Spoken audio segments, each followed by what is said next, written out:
बंधु, देर सवेर, भूल चूक, सुख दुख, आलस, लापरवाही जैसे सारे शब्द इंसानी दिमाग में उत्पन्न होने वाली शब्दावली है। ध्यान रहे, इन शब्दावली से अत्यंत भिन्न हमारा जीवन है। उस जीवन का आनंद लेना चाहिए। इस प्रकृति का हर हिस्सा हमें कुछ न कुछ सीख देता है। उस सीख को हमारे जीवन में सीखना चाहिए। सवेरे सवेरे पूर्व दिशा में उदित होने वाला सूर्य है, इस धरती को प्रकाशित करता है। चलने वाले पथिक को राह दिखाता है, रास्ता दिखाता है। पेड़ पौधों को जीवन देता है। पशु पक्षी और मानव सभी प्राणियों को प्रकाश देता है। रात्रि में चंद्रमा अपनी रोशनी के माध्यम से आकाश मंडल की शोभा बढ़ाता है। आप लोग कलकत्ता में तारामंडल देखने जाते हैं। तारामंडल देखने के लिए कहीं जाने की आवश्यकता नहीं है। अपने छत पर खड़े हो जाओ और आकाश में चमचमाते हुए तारे को देख लेना, क्योंकि वह आपको प्रकाश देने का कार्य करते, प्रकृति की शोभा बढ़ाने का कार्य करते हैं। बंधु, रात्रि में चंद्रमा अपनी रोशनी के माध्यम से आकाश मंडल की शोभा बढ़ाता है और साथ साथ तारागणों को भी प्रकाशित होने का अवसर देता है। ध्यान रहे, हमें अपना जीवन सूर्य की तरह नहीं जीना है, चंद्रमा की तरह जीना है। क्योंकि सूर्य जब उदित होता है तो भले वो प्रकृति को जीवन जीने की प्रेरणा देता है, फूलों को विकसित होने के लिए माध्यम बनता है, लेकिन वह सूर्य अपनों को अपने प्रकाश में छिपा लेता है। सूर्य, ग्रह, नक्षत्र, तारकागण ये सब ज्योतिषवासी देव हैं। सूर्य अपने प्रकाश में ग्रह, नक्षत्र, तारकागण, चंद्रमा को निस्तेज कर देता है, लेकिन चंद्रमा है सूर्यास्त होने के उपरांत अपने प्रकाश के साथ साथ औरों को प्रकाशित होने का अवसर देता है। इसलिए हमारे जीवन में आप स्वयं धर्म के मार्ग पर चलो और दूसरों को मार्ग पर चलने का अवसर प्रदान कर देना। बंधुओं, चंद्रमा से हमें सीखना है कि सबको आगे बढ़ने की प्रेरणा देना है। चंद्रमा अपने दैदीप्यमान रोशनी के साथ साथ तारागणों को प्रकाशित होने का अवसर भी देता है। उसी प्रकार हमारे जीवन में हम सुखी हो, हमारा भला हो, हमारा कल्याण हो, ये भावना तो रखनी ही चाहिए। और उसके साथ साथ सभी जगत के प्राणी सुखी हो, जगत के प्राणियों का कल्याण हो, ये भी भावना रखनी चाहिए। जगत कल्याण की भावना है, उस भावना से जगत का कल्याण हो ना हो, आपका कल्याण जरूर हो जाएगा। क्योंकि भगवान महावीर स्वामी नंद राजा के पर्याय में थे, उस समय उन्होंने जगत कल्याण की भावना भाई। आज तक जगत का कल्याण नहीं हो पाया, लेकिन वो अपना कल्याण करके निकल गए। महावीर स्वामी के जीवन में नंद राजा के पर्याय में जगत कल्याण की भावना भाई। तीर्थंकर प्रकृति का वर्ण कर लिया और वह केवल ज्ञान रूपी लक्ष्मी को प्राप्त करके सिद्ध शिला पर जाकर विराजमान हो गए। हमें भी रोज ये भावना करनी चाहिए, जगत का कल्याण हो, भले ये भावना कर लेना। भगवान सबका भला करे, भावना करोगे। मैं आपका दिव्य मंत्र दे रहा हूं आज। रोज सुबह बिस्तर से बाहर निकालते हो, आपकी आंख खुलती है, इस भावना को जरूर कर लेना। भगवान सबका भला करो, भगवान सबका भला करे। कौन कौन करोगे? आप ऊंचा करो। फोकट की भावना है, जगत कल्याण की भावना करने से आपका लाभ हो जाएगा। क्या करोगे? क्या बोलोगे? जोर से बोलो। भगवान सबका भला करे। कुछ लोग बोल नहीं रहे, कुछ लोग हाथ नहीं उठा रहे, उनके लिए दूसरा मंत्र देना। मंत्रों की कमी थोड़ी है मेरे पास।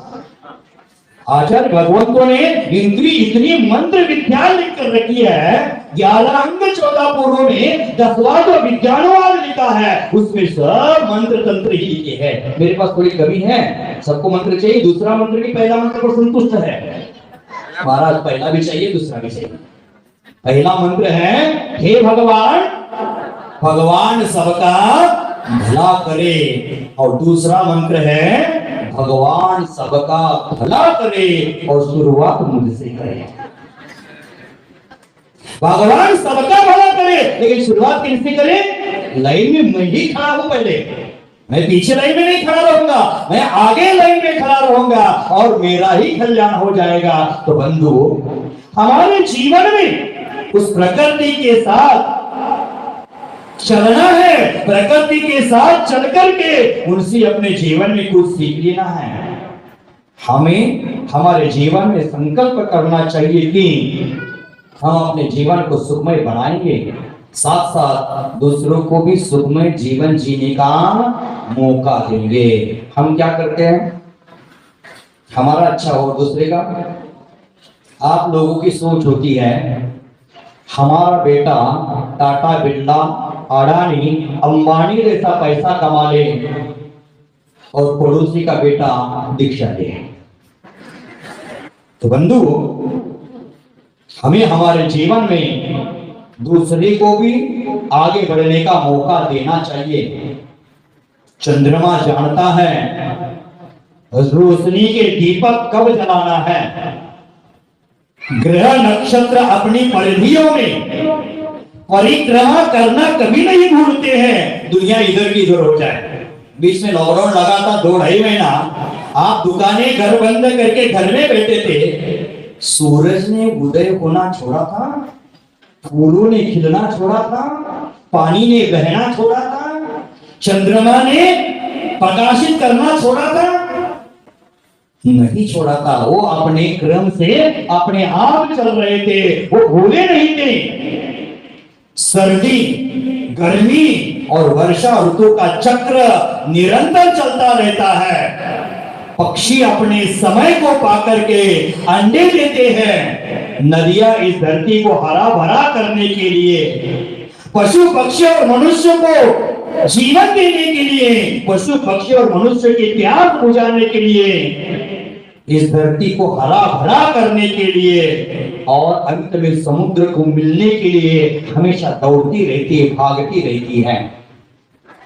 जो बीज इस धरती के गोद में समा जाते हैं, वो दस्ती धरती का चीर फाड़ करके अंकुरित हो जाते हैं, बड़े हो जाते हैं, फूलों पत्तों से बाहर आ जाता है और सृष्टि के प्रत्येक पाने को फल देकर के उनकी भूख मिटाने का काम करते हैं। पति को छाया देकर के उसको शांति सुकून का अनुभव देने में निमित्त बनते हैं, सबको संतुष्ट करते हैं और अपनी समय सीमा होने पर धराशायी होकर गिर जाते हैं और अपने जीवन की यात्रा धरती के गोद में समा करके प्रारंभ कर देती, पुनः धरती के गोद में समा करके अपने जीवन की यात्रा समाप्त कर लेते हैं।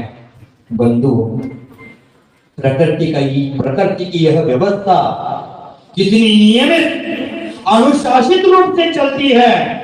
हम लोग हैं इतना अनियमित और अनुशासन भरा जीवन जी रहे हैं।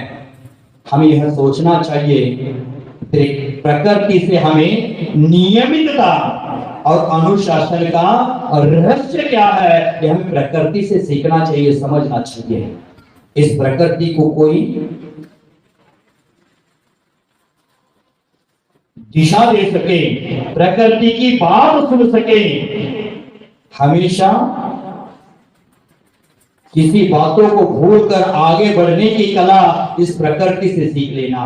वृक्ष होता है धरती की गोद में बीज समाकर वृक्ष अंकुरित होता है, बड़ा होता है, वो अपनी मजबूती होता है। लेकिन हम लोग पागल हैं, कभी कभार वृक्ष की शाखा काट लेते हैं, फिर भी वह वृक्ष बची शाखाओं के माध्यम से फल रस देने का काम करता है।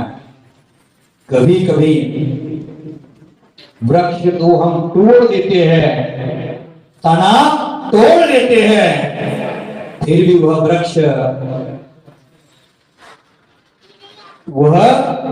वृक्ष और वहां के वृक्ष को छोटा सा अंकुर निकल आता है और छोटा अंकुर भी फल पत्तों से भर जाता है। आपने देखा होगा आकाश में वर्षा ऋतु होती है और वर्षा ऋतु में बादल एकत्रित हो जाते हैं। अपने भयंकर स्वरलोहियों के माध्यम से कितनी भी तबाही मचा ले, सूर्य को कितना भी भागने का प्रयास क्यों ना करे, लेकिन सूर्य रोज सुबह बादलों को चीर करके, अंधकार को चीर करके प्रकाश से पूरी धरती को प्रकाशित कर देता है। आपने कभी विचार किया है प्रकृति का हर हिस्सा हमेशा मुस्कुराता खिलखिलाता रहता है। अगर हमें प्रकृति का सौंदर्य देखना है तो खिले हुए फूलों को देखो, उसकी सुगंध सौरभ फैलाने की कला को देखो, उन फूलों पर मंडराते हुए भौरे और तितलियों को देखो, भौरों की गूंज को सुनो, भौरों की गूंज से हमेशा परमात्मा भक्ति की स्वर लहरियां बिखेरना सीखो। आपने मच्छर कभी काटता है? आपको काटता है क्या मच्छर? मच्छर कभी काटता है क्या आपको? एक मच्छर साला, आगे वाला सब याद आता है, लेकिन कल प्रवचन में क्या कहा था याद नहीं आता है। मच्छर आपको खाता है, काटता है, लेकिन काटता कम है, कान के बगल में आवाज ज्यादा करता है। मैं कहता हूँ, मेरे गुरुजी कहते थे मच्छर कौन होता है? सिद्धांत नहीं हो सकता, ये आगम नहीं हो सकता है, व्यावहारिक भाषा से कह रहा हूं। गुरुजी कहते थे मच्छर वह व्यक्ति होता है जो मुख के सामने किसी की बहुत स्तुति करता है और पीठ पीछे निंदा करता है, वह व्यक्ति मच्छर होता है। वो मच्छर कान में गुई आवाज कर देता है और पीठ पीछे जाकर काट लेता है, पीठ पीछे जाकर निंदा कर लेता है। देख लेना, मच्छर जब कान के बगल में आवाज करता है तो हम उसको हटाने का प्रयास करते हैं, लेकिन साधु संतों के कान के बगल में मच्छर आवाज करता है तो लगता ऐसा है, प्रतिभास ऐसा होता है, अनुभव ऐसा होता है। कई विदेश क्षेत्र में सीमंदरा देवी कीर्तन करो के दिव्य ध्वनि ओंकार युक्त खिल रही है, मानो ओंकार ध्वनि मेरे कान में गूंज रही है और उस ओंकार ध्वनि को सुन करके मैं आत्मा का कल्याण करूंगा, ऐसा मुनिराज सोचते हैं। और आप लोगों की सोच कितनी गंदी, कितनी पूछी, उसको उठा देते हैं अथवा अलौट मशीन लगा देते हैं। अलौट मशीन में भी आज इतना मिलावट हो गया है कि अलौट मशीन पर मच्छर बैठकर मीटिंग लेते हैं। अलौट के मशीन पर बैठकर मच्छर मीटिंग लेते हैं।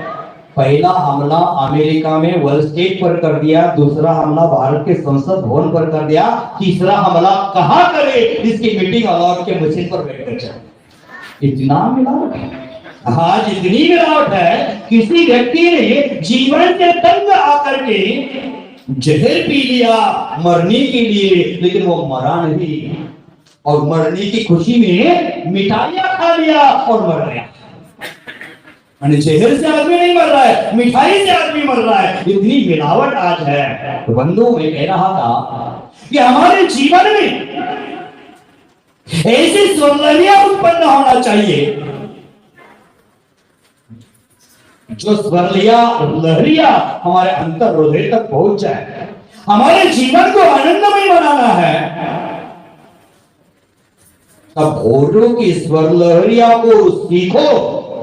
तालाब की में जो पंक्तिबद्ध बतख चलते हैं उनके द्वारा अनुशासन सीखो, अथवा आकाश की ओर देख लेना, शाम के समय में बगुले होते हैं, कितने अनुशासन के साथ एक लाइन में चलते हैं। उसी प्रकार हम एक लाइन में अनुशासन जीने का प्रयास करो।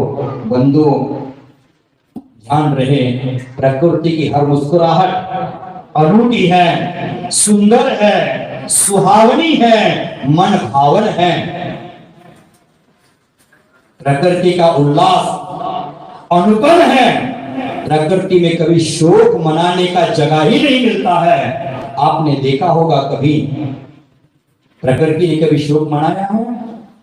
कभी नहीं। नहीं, न कल शोक मनाती है प्रकृति, न आज मनाती है, न कल मनाएगी। वो हमेशा मुस्कुराती ही रहती है और आज का मनुष्य हमेशा बीती बातों को रोना रोता है। भगवान के सामने आकर रोना रोता है, गुरु के सामने आकर रोना रोता है। क्यों सुभाष जी? पीठ में दर्द हो रहा है हमारा। क्या रोना रोना है? रोना रोने से दुख का दर्द कम नहीं होता है। दुख का दर्द में हंसते रहने से दुख का दर्द हमसे पलायन कर जाता है, हमसे दूर भाग जाता है। बंधु, मनुष्य हमेशा बीती बातों का रोना रोता है।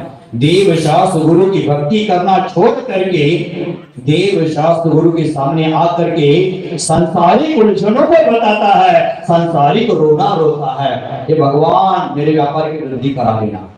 हे भगवान, शांतिनाथ भगवान अगर सामने विराजमान हो तो क्या भावना है? हे भगवान, आप चक्रवर्ती थे, कामदेव थे और तीर्थंकर भी थे। आप चक्रवर्ती थे तो आपकी अपार संपदा थी। कुछ संपदा गिनाता हो, बार बार गिनाता हो, फिर आज भी गिनाता हो। हे भगवान, चक्रवर्ती आप थे, आपके साथ 9 निधियां थी, 6 खंड के आप अधिपति थे, 32,000 मुकुट राजा का नेतृत्व करते थे। 7 अंग थे, 9 निधि थी, 14 रत्न थे, 84 लाख हाथी थे, 18 करोड़ घोड़े थे और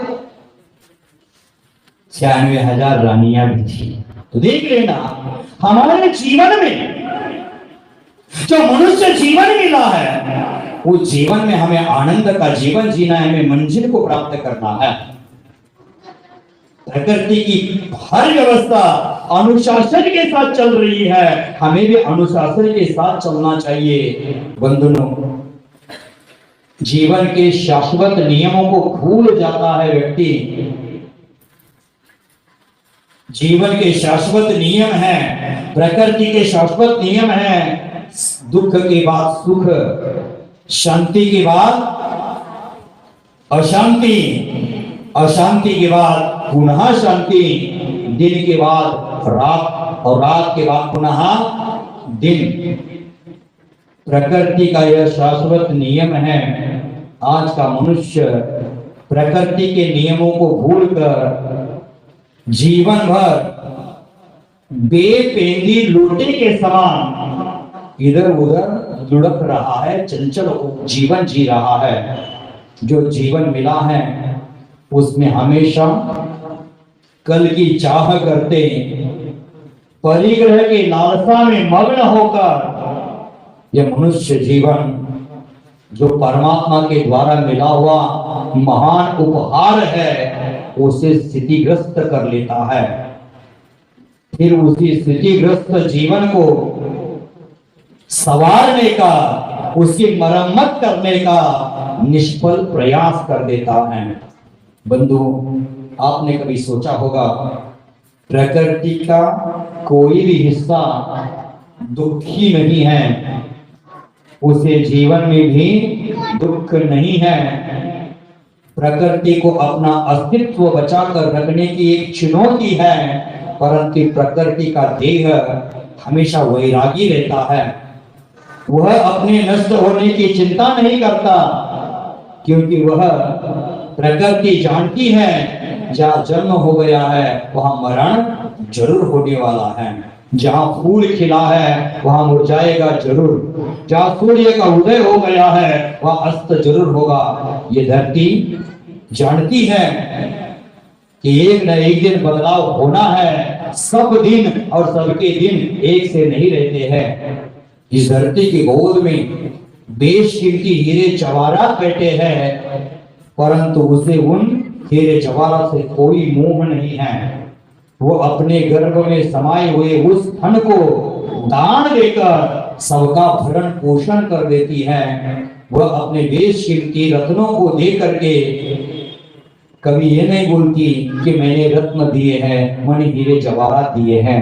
लेकिन हम लोग हैं, हमारे पास धन है, उसको तालों में बंद रखते हैं और किसी की मदद भी कर देते हैं तो हमेशा जिंदगी भर उनको अपने उपकार के तले दबा देते हैं, अथवा मंदिरों में भी दान देते हैं तो वहां नेम प्लेट लगाने की चाह रखते हैं। लेकिन प्रकृति ने हमें इतना दिया है, प्रकाश दिया है, हवा दी है, जीवन जीने की नई उम्मीद दी है, और प्रकृति ने सब द्रव्य दान दिया है, फिर भी उन्होंने कभी अहंकार नहीं किया। हिमालय के गोद से उद्गम होने वाली नदी है, वो धरती पर बहती रहती है, पक्षियों को पानी पिलाती है, मनुष्यों की प्यास बुझाती है, धरती को हरा भरा करती है। फिर भी वो कहती है मैंने कुछ दिया ही नहीं, क्योंकि न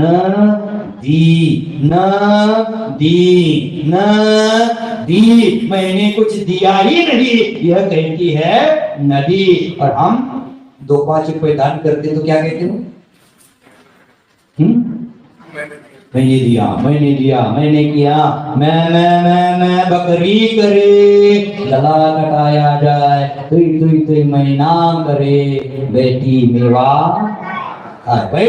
खाना चाहिए। तो हमें कभी यह नहीं सोचना चाहिए कि मैंने दिया, ये कभी नहीं सोचना चाहिए। तो बंधुओं, आज का विषय मुझे इसलिए मिला कि सुबह सुबह मैं सामायिक में बैठा था, और सामायिक में बैठने के उपरांत सुबह सुबह आत्म तत्वों का चिंतन कर रहा था, और अंधकार को चीर करके सूर्य बाहर आने की तैयारी में था।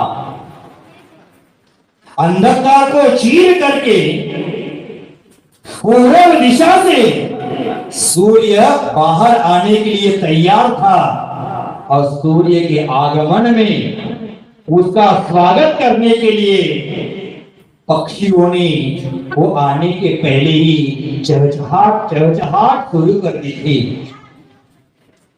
जैसे आपके शादी ब्याह में, फंक्शन में कोई मेहमान रिश्तेदार आना है तो वहां मधुर सुगंधित हवा बहती है, फुहारे चला देते हैं। उसी प्रकार सूरज के आगमन के स्वागत में सुबह मंद हवा चल रही थी। कोयल गीत गा रही थी। सूरज के स्वागत में फूल खिल करके अपना सौरभ सर्वत्र फैला रहे थे। चहचहाने वाले पक्षी और गाने वाले कोयल को ना कभी अकेले छूटने का शोक था, ना धरती पर मचे हाहाकार की चिंता थी। हमेशा अपने आज पर विश्वास करती थी। कल की चिंता पशु पक्षी नहीं करते हैं, और वो कोयल कल की चिंता किए बिना सुबह सुबह आज गा रही थी। क्या उस समय मैंने चिंतन किया, इस कोयल को कल की चिंता नहीं है, पक्षी की चहचहाट में दुनिया के अहंकार का हाहाकार का कोई डर नहीं है, फूलों को खिलने में कोई तोड़ने का डर नहीं है। वो हमेशा प्रकृति प्रदान वस्तुओं को दान देते रहते हैं। तो मैंने सोचा हमारे जीवन में भी क्या हम उस प्रकृति की तरह अनुशासन जीवन जी पाएंगे? ध्यान रहे, अनुशासन अंदर और बाहर दोनों तरफ का होना चाहिए। अंदर का अनुशासन हमें सही रास्ता दिखाएगा, और बाहर का अनुशासन हमें अपनी मंजिल की ओर ले जाएगा।